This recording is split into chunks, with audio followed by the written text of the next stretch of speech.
Qala Allah Ta'ala, ya ayyuhalladzina amanu taqullaha haqqa tuqatih wa la tamutunna illa wa antum muslimun. Ya ayyuhan nas taqu rabbakum alladzi khalaqakum min nafsin wahidah wa khalaqa minha zawjaha wa bassa minhuma rijalan katsiran wa nisaa. Wattaqullaha alladzi tasaaluna bihi wal arham innallaha kana 'alaikum raqiba. Amma ba'd.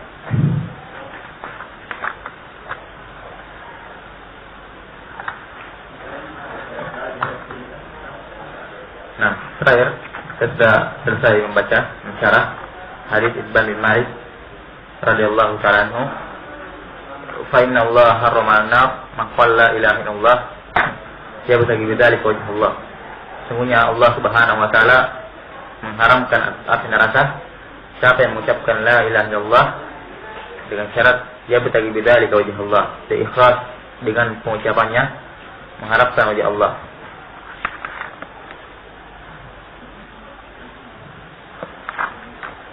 Nah, dan di sini hadis ini saya terangkan bahwasanya pengucapan kalimat la ilaha illallah ketika dikatakan fa inna Allah harrama an-nar man qala la ilaha illallah, ini adalah perkara yang mujmal, yang global. Kemudian diikutkan setelahnya bahwasanya syarat Allah mengharamkan dia atas neraka bukan sekadar mengucapkan la ilaha illallah, tapi dikatakan ya butagi bidzalika wajh Allah, dia ibtigha dengan pengucapannya tersebut wajah Allah Subhanahu wa taala, dia mencari, mengharapkan darinya. Maka dari kalimat ya butagi bidzalika wajh Allah ini ada dalil bahwasanya dibutuhkan amalan dalam keimanan tersebut. Diharuskan adanya amalan sebagai pembenaran dan konsekuensi dari apa yang diucapkan berupa kalimat tauhid la ilaha illallah. Ini keharusan. Karena pada siapa yang mengucapkan kalimat la ilaha illallah semata tanpa sertai dengan amalan-amalan yang saleh, tidak akan ada manfaatnya sama sekali. Sebagaimana orang munafikin yang telah mengucapkan la ilaha illallah, bahkan mereka beramal dengan amalan-amalan, tapi hal tersebut tidak menghalangi mereka untuk masuk ke dalam neraka yang paling bawah.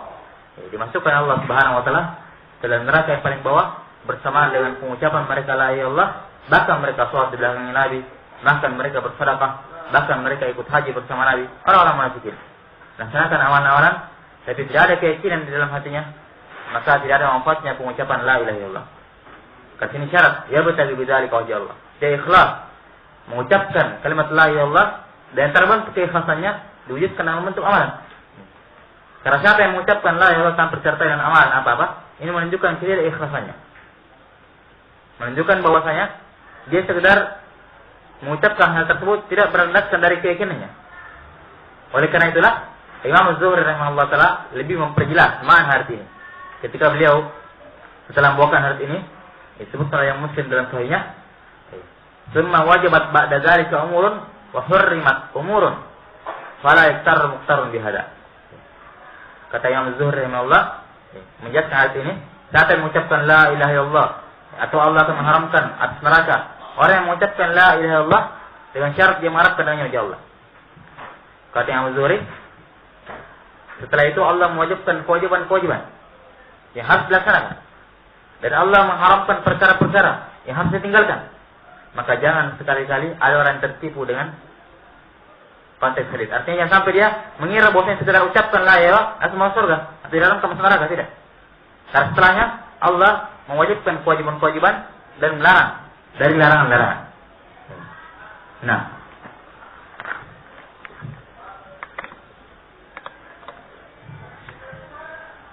kemudian ada faedah yang sangat bagus yang bisa kita petik dari Sahabul Huruf hadis ini. Nah, disebutkan oleh Imam Al-Bukhari dan Muslim tentang kisah Sahabul Huruf hadis ini. Hadis Itban bin Malik di sini. Bahwasanya suatu hari Itban bin Malik dan dia sahabat yang sangat gemuk badannya. Pandangannya sudah lemah, tidak kuat lagi berjalan menuju ke Masjid Rasulullah SAW, ke tengah Madinah ketika itu sangat jauh. Dan beliau sholat mengimami kaumnya. Maka dia pun meminta Nabi SAW untuk datang ke rumah beliau dan sholat di tempat di rumah beliau yang beliau tunjuk, yang beliau tentukan tempatnya. Maka Nabi pun datang kepadanya bersama sekelompok sahabatnya, Abu Bakar dan Umar dan lain-lainnya.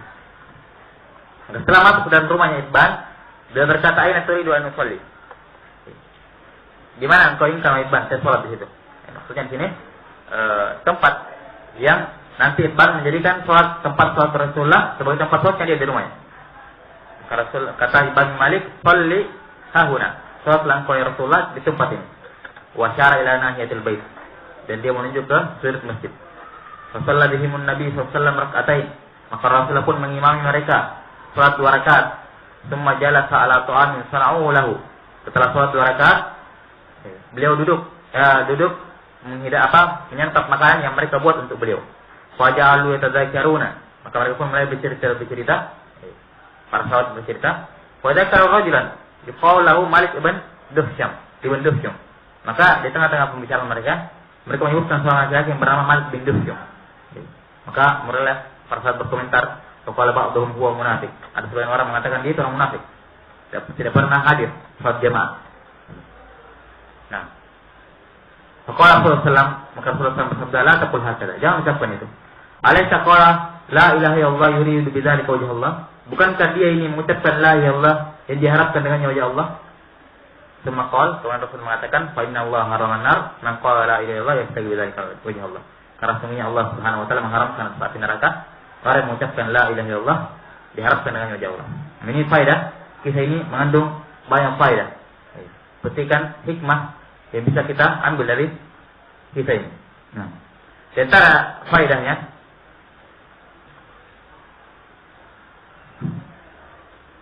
di sini bolehnya seorang itu sholat sunnah secara berjamaah, tapi sekali-sekali. Nah, karena yang warid dari Rasulullah yang ada sholat sunnah berjamaah, sholat sunnah dilaksanakan berjamaah dengan sholat tarawih, sholat lail di bulan Ramadan. Itu aja yang adanya sholat sunnah yang dikerjakan secara berjamaah. Adapun sholat lainnya, sholat sunnah lainnya maka saya dikerjakan sendiri. Nah, di sini Rasulullah bukan kebiasaan beliau, ini hanya karena diminta oleh Utsman Malik. Begitu pula ketika diminta oleh Asim Malik untuk sholat di rumahnya. Nah, ini mungkin dalam bab beliau ingin mengajar sahabat begini cara sholat, atau ini menunjukkan ini hanya sekedar kadang-kadang, bukan satu perkara yang harus dilaksanakan terus-menerus. Nah, karena saya sholat sunnah itu dilaksanakan sendirian, maka kurang tepat, bukan termasuk sunnah Nabi Sallam. Seperti kegiatan sekarang, kalau ada acara misalnya keagamaan bermalam misalnya, mereka sholat lail berjamaah di luar bulan Ramadan. Ini adalah perkara yang salah. Tidak tentunya dari Rasulullah. Atau sholat duha berjamaah. Ini tidak ada tentunya dari Rasulullah SAW. Apa yang sholat sunnah dikerjakan sendiri, kecuali qiyamul lail di dalam bulan Ramadan yang dikenal dengan nama sholat tarawih. Nah, itu pun dibolehkan kalau ada hajat, seperti Rasulullah di sini ada hajatnya. Nah, ingin mengajari para sahabat dan lain-lainnya. Baik. Kemudian di antara faedah di sini,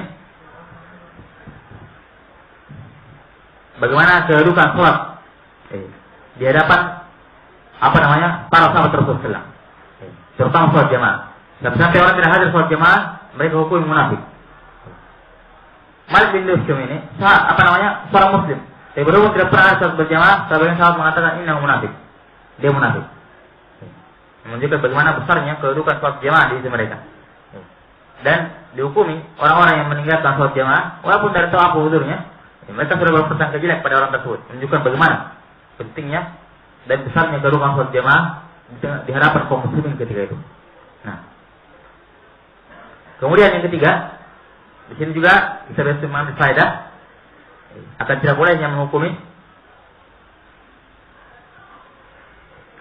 seorang dengan kesyirikan atau kafiran atau kemunafikan hanya dengan melihat konteks zahir sebelum nampak jelas hal tersebut. Di sini sekedar pandang, memang di antara tanda-tanda orang munafik tidak ada sholat berjamaah, sekedar pandang. Tapi ketika dipastikan bahwasanya dia itu orang munafik, ta'yin ditentukan orangnya, maka di sini Rasulullah mengatakan la taqul hakada, jangan ucapkan seperti itu. Nah, bukankah dia mengucapkan la ilaha illallah yabtaghi bidzalika wajh Allah? Nah, maka Tidak bisa dihukumi secara langsung seperti itu tanpa diketahui apa yang ada dalam dirinya. Apalagi dengan penegakan hujjah, apa yang dia yakini dan lain-lainnya. Nah,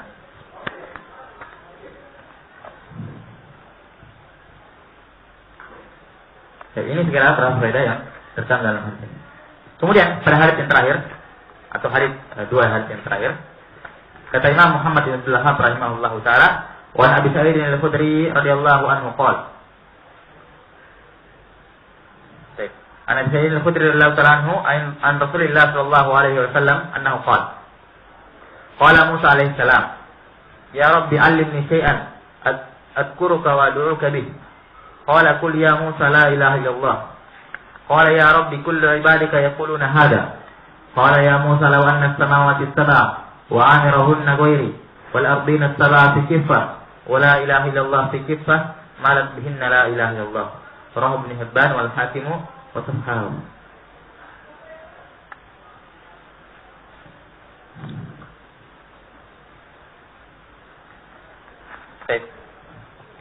Terlebih dari Abu Sa'id al-Khudri radhiyallahu taala anhu, beliau berkata dari Rasulullah sallallahu alaihi wasallam, beliau bersabda, qala Musa alaihi salam. Musa alaihi salam berkata, ya Rabbi, wahai Rabbku, 'allimni syai'an, ajarkan kepadaku sesuatu, azkuruka wa ad'uka bih, yang dengan sesuatu ini saya akan berzikir denganmu dan berdoa.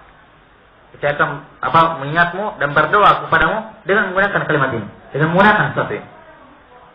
Qala, maka Allah menjawab, qul ya Musa la ilaha illallah. Katakan wahai Musa, la ilaha illallah. Qala ya Rabbi, Musa berkata, ya Rabbi, kullu ibadika yaquluna hada. Sesungguhnya seluruh hamba-Mu mengucapkan kalimat ini.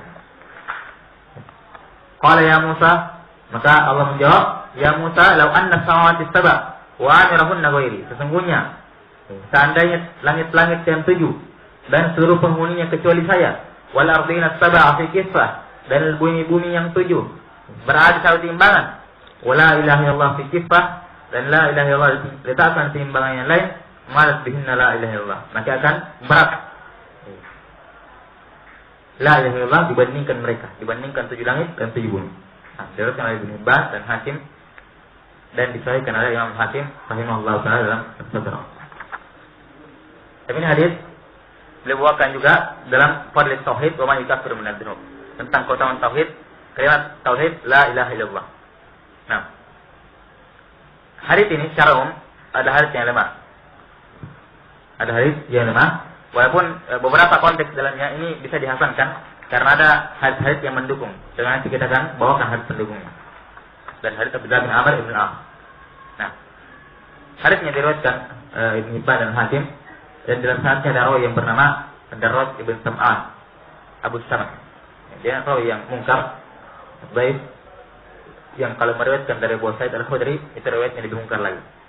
Di dalam jalan inilah Darrad bin Sam'an dari Abu Sa'id al-Khudri ini berlalu banyak hadis, seperti hadis bahwasanya Wail itu wadin fi jahannam, adalah neraka, lembah dalam jahannam. Jadi dikatakan neraka Wail. Atau kemudian juga hadis idza ra'aital abda yata'ahadul masjid fashhadu bi anna mu'min. Kalau engkau melihat seorang hamba pulang balik masjid, maka bersaksikan dia seorang mukmin. Ini juga hadis yang lama lewat jalannya Darrad bin Sam'an dari sahabat Abu Sa'id al-Khudri. Nah, ini perawi ini masyhur dengan kelemahan. Nah, walaupun lemah kita katakan tadi di sebagian lafaz-lafaz hadis ini ada bisa dikuatkan berdasarkan dengan riwayat yang lain. Cuman secara umum hadis ini adalah hadis yang lemah yang tidak bisa dipakai berhujjah. Apalagi dalamnya ada penetapan nama-nama dan sifat-sifat Allah Subhanahu wa taala atau sifat Allah Subhanahu wa taala. Nah, kita mencukupkan dengan hadis-hadis yang sahih dalam masalah ini. Nah, kita jelaskan sedikit makna hadisnya. An Abu Sa'id al-Khudri radhiyallahu ta'ala anhu, dari Abu Sa'id al-Khudri radhiyallahu ta'ala anhu, nah beliau Sa'ad bin Malik ibn Sinan. Abu Sa'id al-Khudri. Nah, ada beberapa orang sahabat yang bernama Sa'ad bin Malik ibn Sinan, seperti Sa'ad bin Malik 6 yang dikenal dengan nama Sa'ad bin Abi Waqqas. Nah, kemudian Sa'ad bin Malik, ayahnya Sahal bin Sa'ad as-Sa'idi. Nama lengkapnya Sahal bin Sa'ad as-Sa'idi, Sahal bin Sa'ad bin Malik as-Sa'idi. Nah, ini di antara tiga sahabat yang bernama Sa'ad bin Malik. Yang pertama ini Abu Sa'id Al-Khudri, yang kedua Sa'ad bin Abi Waqqas, yang Abu Waqqas namanya Malik, Sa'ad bin Malik. Kemudian yang ketiga ayahnya Sahal bin Sa'ad As-Sa'idi, yang namanya Sa'ad bin Malik As-Sa'idi. Baik. Dari Rasulullah SAW bahwasanya beliau bersabda, qala Musa alaihissalam, Musa berkata alaihissalam. Nah, di sini baiknya Allah, mungkin kejadian ini ketika Allah berbicara kepada Nabi Musa secara langsung di Bukit Tur. Kemudian penggunaan alaihissalam. Ini alaihissalam jumlah kalimat doa yang diperuntukkan untuk para anbiya selain Rasulullah SAW, dan juga diperuntukkan untuk para malaikat alaihissalam. Walaupun itu bukan suatu perkara diharuskan karena tidak ada dalil yang mengharuskannya, cuma itu istilah yang berkembang di kalangan ulama mutakhirin. Nah, Rasulullah SAW dikatakan sallallahu alaihi wasallam atau sallallahu alaihi wa alihi wasallam atau alaihi salatu wassalam. Kalau para anbiya yang lainnya dan beliau dan para malaikat dinamakan alaihi salam. Kalau sahabat dikatakan radhiyallahu anhu, kalau ulama yang meninggal dikatakan rahimahullah, kalau ulama yang masih hidup dikatakan hafizahullah. Ini sekedar istilah. Tapi tidak ada pengkhususan. Kita mau katakan sahabat misalnya alaihi salam atau sahabat rahimahullah, tidak masalah. Karena namanya doa, didoakan dengan rahmat, didoakan dengan keridhaan. Tidak ada satu perkara yang mengharuskan hal tersebut, cuma saya katakan istilah yang berkembang di kalangan ulama mutakhir. Siapa yang mengikuti istilah tersebut, maka itu merupakan kelebihan bagi dia. Dan siapa yang tidak ingin mengikutinya atau dalam artian kadang-kadang keluar dari istilah tersebut, terlalu masalah. Sebagaimana Imam Syafi'i, karena disebutkan dalam kitab-kitab Imam Syafi'i radhiyallahu taala, padahal beliau bukan seorang sahabat. Nah, itu adalah perkara yang tidak bermasalah. Baik. Qala Musa alaihissalam. Ini Musa termasuk Nabi ulul azm, Kalimur Rahman, yang diajak bicara langsung oleh Allah Subhanahu wa taala. Ya Rabbi, wa Rabbu. Rabbi itu asalnya Rabbi, ada ya-nya, cuma dihilangkan. Makanya dikasih kasroh di situ. Ya Rabbi, dikasih kasroh banyak untuk menandakan bahwasanya ada ya yang hilang. Wa Rabbu, allimni syai'an. Ajarkan kepadaku sesuatu. Adzkuruka wa ad'uka bih. Yang sesuatu ini sifatnya saya bisa mengingat engkau dan berdoa kepadamu dengan menggunakannya. Di sini ada faedah bagaimana para anbiya tidak pernah cukup dengan keutamaan. Keutamaan yang mereka dimiliki berdasarkan pertolongan dan ketinggian kedudukan mereka tidak pernah masuk cukup. Maka demikian pula prinsip seorang mukmin tidak pernah merasa cukup dengan apa keadaan dia sekarang. Ilmu yang dia sudah miliki sekarang, dia tidak pernah merasa cukup puas. Ibadah yang sedang dia rutin sekarang, nah, yang dia komitmen dalam setiap hari, dia tidak merasa puas dengannya. Atau semua yang dia terlaksanakan, semua ibadah terlaksanakan, dia tidak merasa puas dengan sifat tersebut. Ditambah sifatnya, dalam artian ditambah kekhusyuannya, ditambah ininya dan itunya. Disempurnakan dan disempurnakan. Ini rahasia penambahan tersebut. Minta tambahan kepada Allah Subhanahu wa taala. Jadi menunjukkan bagaimana fakirnya seorang hamba. Semakin menunjukkan kefakiran seorang hamba kepada Allah Subhanahu wa taala, dia tidak pernah merasa butuh dengan nikmat dari Allah Subhanahu wa taala. Walaupun kadang-kadang hal itu lemah, cuma syahid dalam masa yang sangat lamanya. Saya Nabi Musa alaihissalam belajar ke Nabi Khidir. Padahal beliau adalah lebih mulia daripada Nabi Khidir alaihissalam. Yang menunjukkan bagaimana para anbiya sifatnya yang seperti itu. Tidak pernah merasa cukup dengan keutamaan yang mereka miliki. Nah, qala, maka Allah menjawab, qul ya Musa la ilaha illallah. Katakan ya Musa, la ilaha illallah. Nah, menunjukkan la ilaha illallah ini zikir dan bisa dipakai berdoa dengannya. Bahkan la ilaha illallah adalah afdal dan tampak doa. Nah, afdalu ma yaqulu ana wan nabi wal anbiya yaum Arafah la ilaha illallah. Kata Rasulullah, afdal yang saya ucapkan dan para anbiya bersamaku di hari Arafah adalah ucapan la ilaha illallah. Zikir la ilaha illallah. Nah, kemudian juga pengampuan ampun istighfar, di dalamnya ada kalimat la ilaha illallah.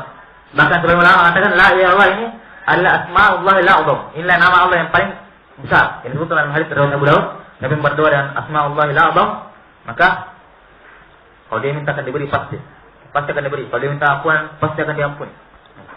Antara penafsiran asma'ullahil a'zam di antaranya adalah la ilaha illallah.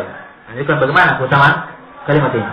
Nah, Maka sekali ucapkan, diberitahu oleh Allah Subhanahu wa taala bahwasanya ini la ilaha illallah, engkau bisa gunakan untuk berzikir kepadaku, engkau bisa gunakan untuk berdoa kepadaku. Ya, jadi kadang berzikir. Dikatakan la ilaha illallah. Dan inilah zikir yang paling mantap dan yang paling sempurna. Jadi dalam hadis zikir para anbiya tadi bersama Nabi di Arafah. Yang paling afdal. Kebatil orang yang memotong-motong mengucapkan la ilaha saja atau illallah saja atau Allah saja atau lebih rendah dari itu. Nah, ini merupakan kesalahan yang fatal dalam berzikir kepada Allah Subhanahu wa taala. Karena Allah itu menentukan berzikir diucapkan la ilaha illallah.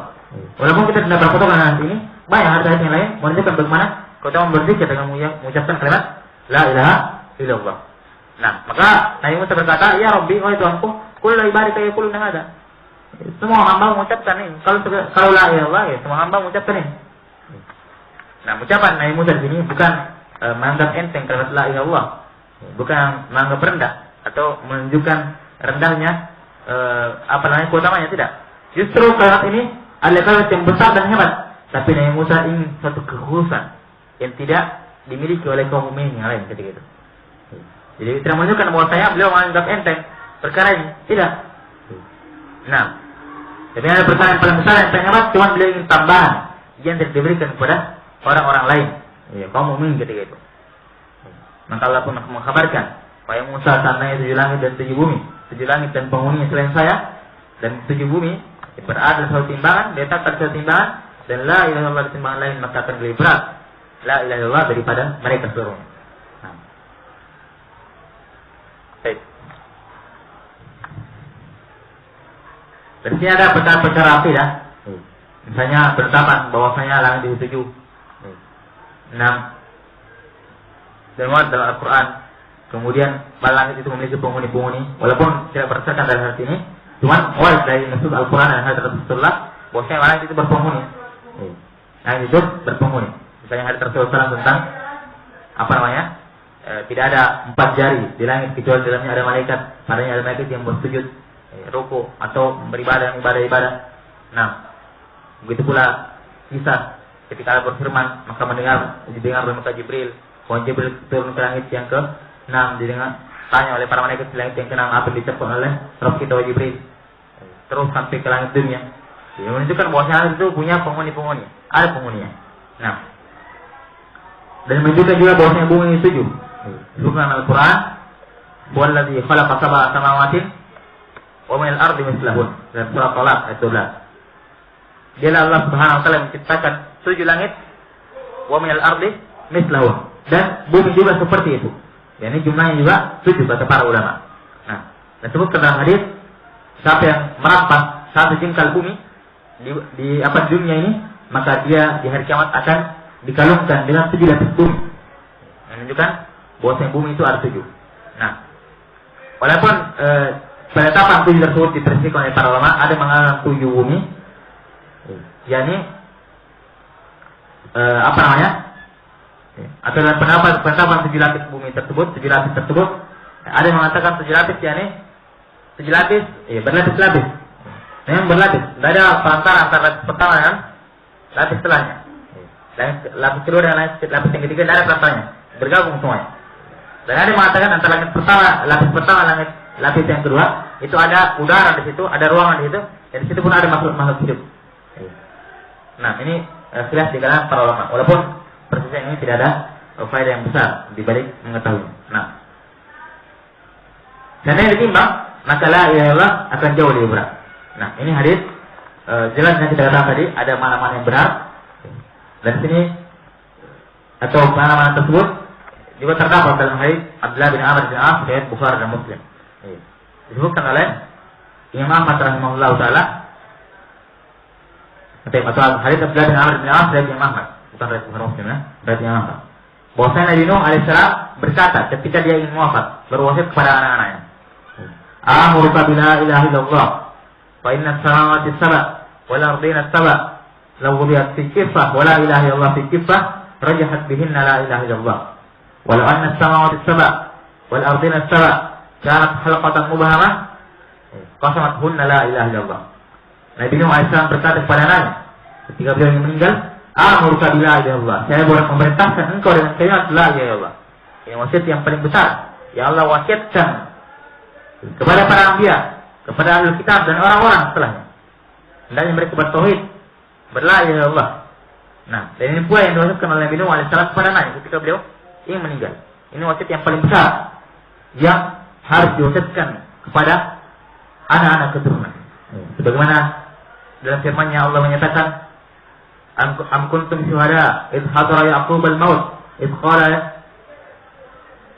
banihi ma ta'buduna min ba'di qalu na'budu ilahaka wa ilaha abaika Ibrahim sampai ayat.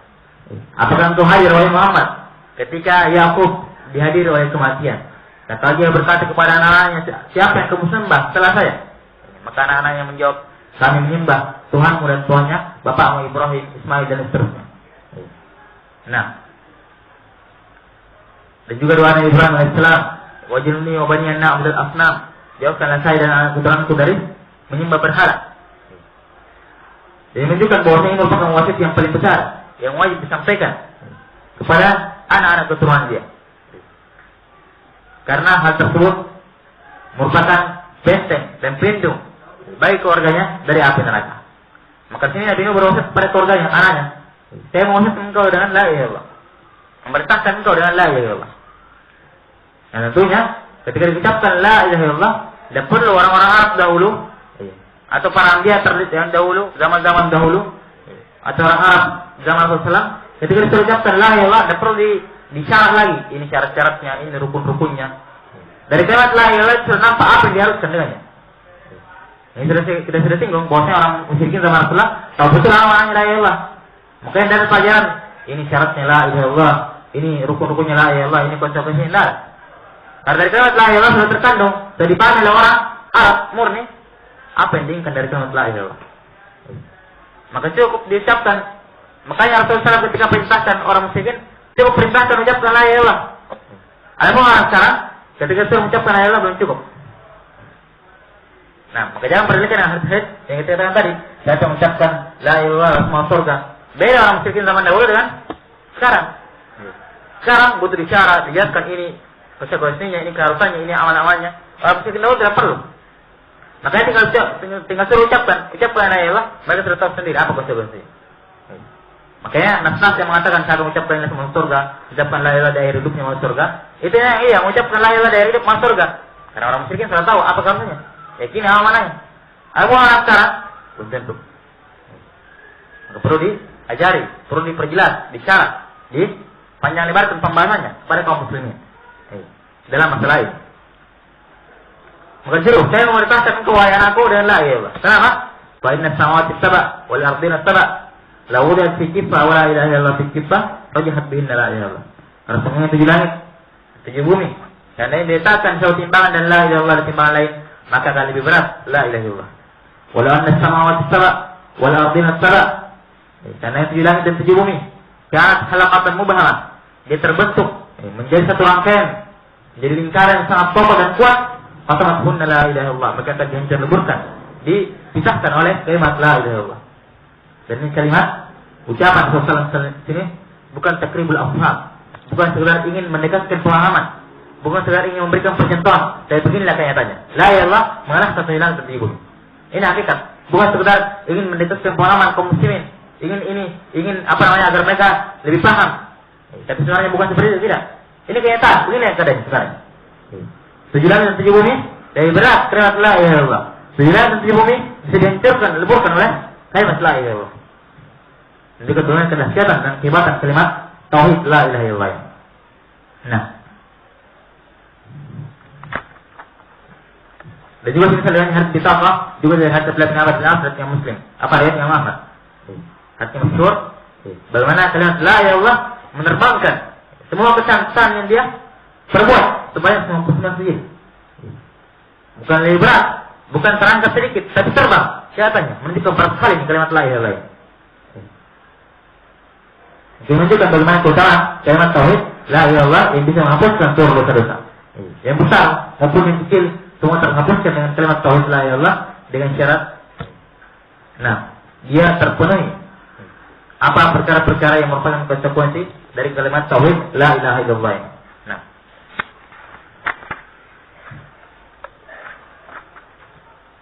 Poin yang terakhir.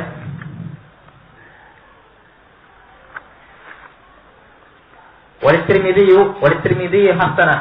An Anas sami'tu Rasulullah sallallahu alaihi wasallam yaqul, qala Allah ta'ala ya ibn Adam, law ataitani bi qurabil ardi khataaya, thumma laqitani la tusyriku bi syai'a, la ataituka bi qurabiha maghfiratan.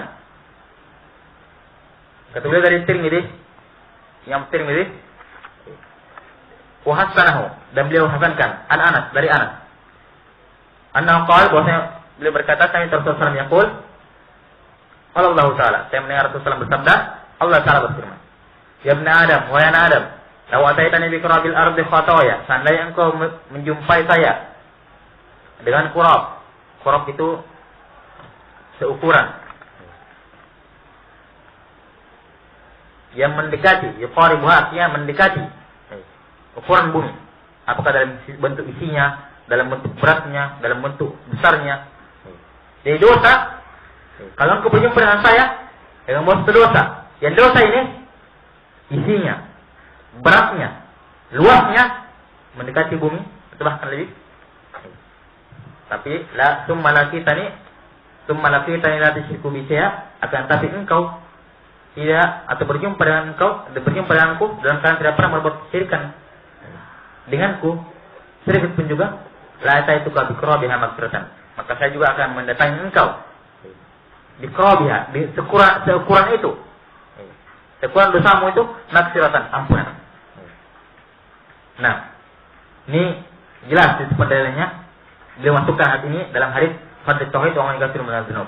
Wahai tauhid, ketika kita berjumpa dengan Allah Subhanahu wa taala, walaupun dosa-dosa yang luar biasa banyaknya, sepanjang dosa tersebut sekedar maksiat, bukan dosa yang mengkafirkan, yang mengeluarkan diri dari agama Islam, maka Allah jamin, Allah berikan janji, sepanjang dia tidak pernah berbuat kesyirikan, Allah juga akan bertanya kita dengan sepenuh dosa kita pengampunan.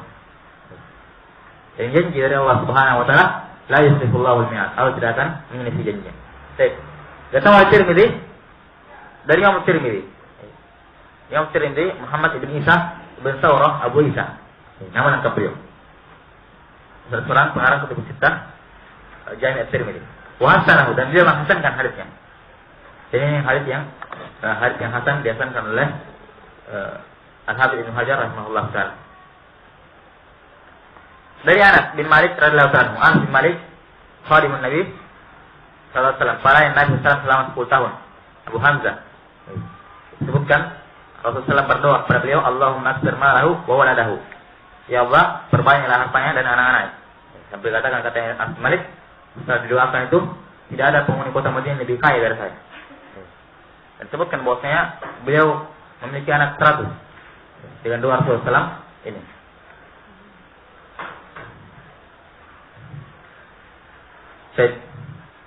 Dari Anas bin Malik radhiyallahu anhu, salah seorang sahabat yang meriwayatkan hadis lebih dari 2000 hadis. Dari Mukthir, sahabat yang paling banyak meriwayatkan hadis dari Rasulullah SAW.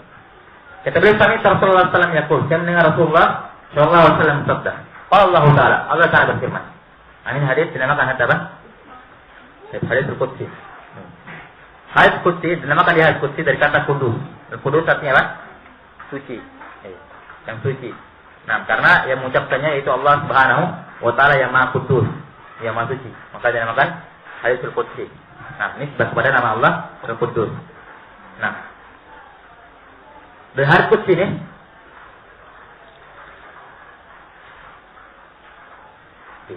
adalah apa-apa yang diriwayatkan oleh Nabi sallallahu alaihi wasallam dari Allah Subhanahu wa taala. Dan para ulama sepakat bahwa hadis Qudsi bukan bagian dari Al-Qur'an. Berbeda dari Al-Qur'an. Nah, walaupun semuanya, dua-duanya Al-Qur'an maupun hadis Qudsi Rasulullah sampaikan kepada umatnya, cuman hadis Qudsi bukan bagian dari Al-Qur'an berdasarkan kesepakatan di kalangan para ulama. Nah, cuman yang mereka perselisihkan, apakah hadis Qudsi ini lafaz dan maknanya dari Allah Subhanahu wa taala atau maknanya saja dari Allah dan lafaznya dari Rasulullah sallallahu alaihi wasallam. Nah, khilaf di kalangan para ulama dalam masalah ini menjadi dua pendapat. Cuman tentunya pendapat yang pertama mengatakan dua-duanya dari Allah, pendapat yang kedua mengatakan maknanya dari Allah, lafaznya dari Rasulullah sallallahu alaihi wasallam. Nah, Dan dikuatkan Syekh Ibnu Taimiyah rahimahullah taala adalah pendapat yang kedua. Bahwasanya hadis qudsi itu maknanya dari Allah Subhanahu wa taala, yang dari Allah hanya maknanya, adapun lafaznya itu dari Rasulullah sallallahu alaihi wa ala alihi wasallam. Nah. Baik. Dan sisi dikuatkan pendapat ini dari dua sisi. Itu yang pertama, karena hadis qudsi itu lafaz dari Allah Subhanahu wa taala langsung. Lafaz dari Allah Subhanahu wa taala langsung. Maka tentunya ini lebih tinggi sisi kekuatannya daripada Al-Quran. Kenapa? Karena Al-Quran diterima oleh Rasulullah dari siapa? Dari Jibril. Kalau hadis qudsi, kalau dikatakan lafaz dari Allah langsung berarti tidak melalui perantaraan malaikat Jibril. Ya kan? Berarti kalau dikatakan hadis qudsi ini adalah lafaz dari Allah, berarti dia lebih tinggi kedudukannya daripada Al-Quran. Dan ini dari berkata seperti itu. Ini menunjukkan bahwasanya lafaz dari Rasulullah sallallahu alaihi wasallam. Nah, yang sisi yang kedua, bahwasanya terdapat kalau seandainya lafaznya hadis qudsi dari Allah Subhanahu wa taala, awalnya dari Al-Quran. Ya. Al-Quran kan lafaz namanya dari Allah Subhanahu wa taala kan?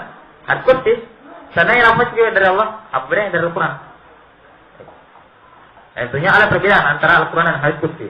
Maka yang benarnya bahwasanya hadis qudsi maknanya hanya dari yang mananya atau yang dari Allah hanyalah maknanya, adapun lafaznya dari Allah Subhanahu wa taala. Yang dari Allah hanyalah maknanya, adapun lafaznya dari Rasulullah SAW. Nah, dan hadis qudsi berbeda dari Al-Quran dari banyak sisi.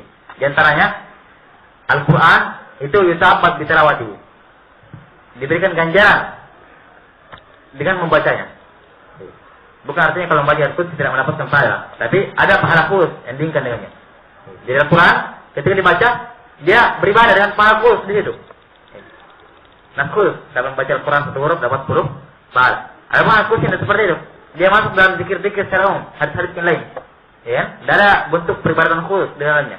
Sekedar masuk dalam kategori zikir secara umum. Ada Al-Quran ditambah, ada ibadah khusus sebenarnya. Perbedaan yang kedua, Al-Quran Allah menantang kaum musyrikin dan orang-orang mereka untuk mendatangkan satu ayat seperti Al-Quran. Adapun hadis qudsi tidak datang tantangan dari Allah Subhanahu wa taala untuk membuat seperti hadis qudsi itu, tidak ada. Yang datang tantangan untuk membuat misalnya hanya Al-Quran. Perbedaan yang ketiga, Al-Quran itu mahfuz, terjaga dari ada orang yang memasukkannya, ada merubahnya, ada yang menghapuskannya. Inna nahnu nazzalna dzikra wa inna lahu lahafizun. Semuanya kami yang menjaga menurunkan Al-Quran dan kami yang akan menjaganya. Berbeda hadis qudsi masuk hadis palsu dalamnya, hadis lemah dalamnya. Artinya tidak terjaga sebagaimana terjaganya Al-Quran. Walaupun akan diketahui yang mana palsu, yang mana lemah, cuman tidak terjaga sebagaimana terjaganya Al-Quran. Nah, hadis Allah Subhanahu wa taala menciptakan kuda. Kemudian setelah menciptakan kuda, Allah membuat kuda tersebut lari. Setelah lari, kuda itu berkeringat, kemudian Allah menciptakan dirinya dari keringat tersebut. Ini kan hadis qudsi, batil jelas kebatilannya, hadis palsu. Nah, atau hadis tidak ada yang lebih meluasi aku, kata Allah Subhanahu wa taala katanya, daripada hatinya hamba-Ku mukmin. Ini hadis qudsi, tapi hadis palsu. Hadis qudsi yang Taimiyah. Yang konsekuensinya maksudkan Allah ada di dalam dada seorang muslim, tinggal di situ. Nah, ini hadis tidak terwujud. Ini Al-Qudsi tapi palsu. Beda dengan Al-Quran. Kemudian perbedaan selanjutnya, bahwa Al-Quran tidak boleh dibaca secara makna. Artinya persis lafaznya, fathahnya, kasrahnya, hurufnya ini tidak boleh berubah. Ada min, harf pakai min, tidak boleh diganti pakai an. Walaupun maknanya sama dari. Nah, adapun hadis boleh diriwayatkan secara makna. Misalnya Rasulullah SAW seperti ini. Bahasa Arabnya hampir mirip, tapi bukan lafaz seperti biasanya. Itu boleh. Kalau hadis qudsi. Tapi kalau Al-Quran tidak boleh diriwayatkan bil makna. Harus lafaznya seperti itu. Makanya Al-Quran kalau tidak tahu jangan dibaca. Kalau hadis qudsi tidak tahu kan konsep hadisnya secara pasti, tapi tidak tahu apa maknanya, bisa dibahasa Arabkan sendiri. Kan seperti itu. Riwayat bil makna namanya. Nah. Kemudian Al-Quran dibaca dalam surat, boleh dibaca dalam surat, bahkan diantaranya seperti Al-Fatihah tidak sah surat tanpanya. Adapun hadis qudsi tidak boleh dibaca dalam surat. Dapat membaca hadis qudsi dalam surat, batal suratnya. Batal suratnya. Nah, ini diantara perbedaan, perbedaan antara hadis qudsi dengan Al-Quran. Baik. Allah telah berfirman, "Wahai anak Adam, ya ibna Adam." Di sini isbat penetapan bahwa Allah Subhanahu wa taala berbicara. Memiliki sifat kalam. Ini bantahan terhadap orang-orang Jahmiyah, orang-orang Mu'tazilah, orang-orang Asy'ariyah. Atau enggak, Asy'ariyah mantapkan kalam bagi Allah. Bantahan untuk orang-orang Jahmiyah dan Mu'tazilah. Nah, dan mereka mengatakan Allah tidak berbicara. Nah, Mu'tazilah mengatakan Allah tidak berbicara. Nah, atau juga bantahan terhadap Asy'ariyah, yang mereka mengatakan Allah berbicara tapi tidak ada suaranya, tanpa suara. Di sini qala Allah Ta'ala, Allah berfirman, wahai anak Adam, ada suaranya, dengar. Maka Allah berbicara dengan suara yang terdengar. Seperti sebagian orang terkalang Asy'ariyah dan lainnya yang mengikuti mereka, Allah berbicara memang tapi tanpa suara. Hanya sekedar kalam di dalam dirinya Allah Subhanahu wa taala. Adapun ayat dengar oleh malaikat Jibril itu sekedar makhluk yang Allah ciptakan katanya. Tapi suaranya Allah tidak ada. Tapi Allah berbicara, ia berbicara. Kalau Jahmiyah memang tidak berbicara. Itu beda kan? Itu madzhab sebat dan sebagainya. Nah, maksudnya kalau Allah Ta'ala, Allah berfirman. Ini penetapan bahwasanya Allah SWT memiliki sifat kalam, sekaligus bahwasanya kalam Allah SWT dengan suara. Ya kan? Suara yang terdengar. Ya ibn Adam, wahai anak Adam. Ini tambahan lagi. Ya ini huruf nida, huruf panggilan. Ini menunjukkan bahwasanya suara Allah SWT terdiri dari huruf, kalimat-kalimat, kata-kata. Nah, alif lam mim, ha mim, shad, qaf, nun. Ini semua huruf-huruf di awal Al-Qur'an, di awal-awal surah. Ini semua kalam Allah, menunjukkan kalam Allah, firman Allah tersusun dari huruf-huruf. Tersusun dari huruf-huruf. Ya di sini ya, ini huruf nida, huruf panggilan dalam bahasa Arab. Menunjukkan bahwasanya kalam Allah itu dengan huruf. Kemudian dikatakan ya, wahai, ini apa ini? Kalau kalian memanggil itu kira-kira suaranya orang rendah atau sedikit atau tinggi? Kalau manggil tinggi kan? Makanya ya dalam bahasa Arab nida itu adalah suara yang tinggi, yang murtafi. Ini sebagai mantan lebih tegas menunjukkan suara Allah itu betul-betul ada suaranya. Karena kata nida panggilan, artinya suara dengan suara yang tinggi, panggilan dengan suara yang tinggi.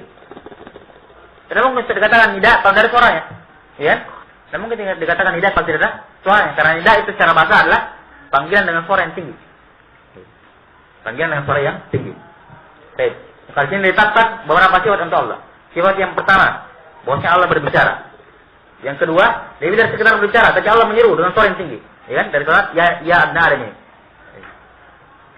Kapan ada orang mantapkan? Saya tetapkan Allah berbicara. Allah berbicara dengan suara. Tapi kalau Allah memanggil dengan suara tinggi, saya tidak tetapkan. Ini muktadi. Nah ini harus tetapkan dua-duanya. Karena Allah menetapkan dua-duanya. Dia tetapkan Allah berbicara, bahkan diri Allah kalau kasarnya kita sekarang menyeru dengan suara tinggi, berteriak, memanggil. Nah, ini dah. Siap nah ada. Dan juga ditetapkan bahwasanya kalam Allah Subhanahu wa taala tersusun dari huruf-huruf, kata-kata, kalimat-kalimat.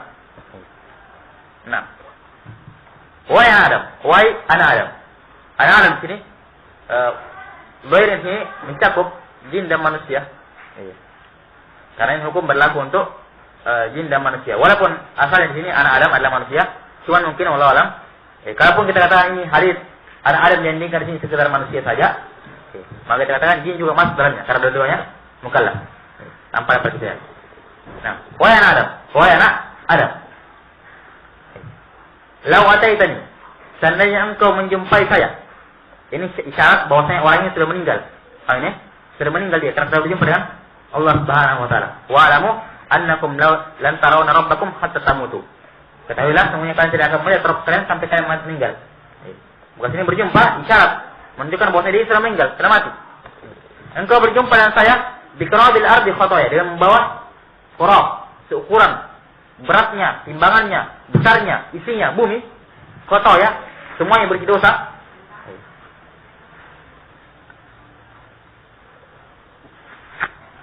Nah, khata ini adalah bentuk jamak dari kata khati'ah, kesalahan. Ini kan dengan kesalahan di sini ada dosa. Dan dosa di sini umum besar maupun kecil. Seandainya kau berjumpa dengan saya dengan membawa seberat bumi, khata dosa-dosa. Tapi summa laqitani, kan tapi engkau berjumpa dengan saya ketika itu la tusyriku bi syai'a, dalam kalian tidak pernah berbuat syirikan kepada saya syai'an. Yang syai'an kaidahnya nakirah berada dalam susunan penafian. penolakan, bermakna umum. Dengan berbagai macam bentuk kesyirikan, besar maupun kecil, yang nampak maupun tersembunyi, kepada nabi, kepada malaikat, kepada orang-orang soleh, atau kepada yang lainnya. Seluruhnya. Syiriknya besar maupun syiriknya kecil. Tanpa pernah melakukan syirik seperti juga, la ataituka biqrabiha maghfiratan. Maka saya akan membalaskan engkau dengan sebesar itu pula, seberat itu pula pengampunan terhadap dosa-dosamu. Nah, ini menunjukkan bagaimana luasnya rahmat Allah Subhanahu wa taala kepada para hamba-Nya, sekaligus menunjukkan bagaimana betul-betul keutamaan dan kesempurnaan atau keutamaan tauhid ini. Kalimat la ya Allah yang jika seorang menyempurnakannya, Allah Subhanahu wa taala memberikan jamin-jamin yang luar biasa yang telah kita bahas dalam bab ini. Nah, saya kira ini akhir dari bab perlit tauhid wa man kafiru nabdinu. Apakah ada dalil yang menerangkan doa ketika ruku atau sujud yang bunyinya subhanakallahumma wa bihamdik Allahumma ighfirli? Ada. Surat Bukhari, surat Muslim, surat Bukhari Muslim. Subhanakallahumma rabbana wa bihamdik Allahumma ighfirli. Begitu doanya. Subhanakallahumma iya bisa enggak di dalam riwayat ada tambahan rabbana, cuma diriwayatkan ada tambahan rabbana. Sama di lengkapnya tambahkan rabbana. Subhanakallahumma rabbana wa bihamdik Allahumma ighfirli. Artinya ada Bukhari Muslim. Dibaca di ruku dan sujud. Bagaimana hukum sholat sunnah witir yang dilakukan berjamaah secara bersama keluarga? Itu sama. Tidak boleh berjamaah secara terus-menerus selain pada sholat tarawih. Sholat witir kerjakan sendiri-sendiri. Apakah benar bahwa dalam tiap-tiap tetesan hujan yang turun dari langit padanya ada malaikat? Saya dengar dalam saya ini, kayaknya saya pernah mendengar satu hadis, teman tidak tahu apa derajat hadisnya. Allah. Alhamdulillah, la ilaha illallah.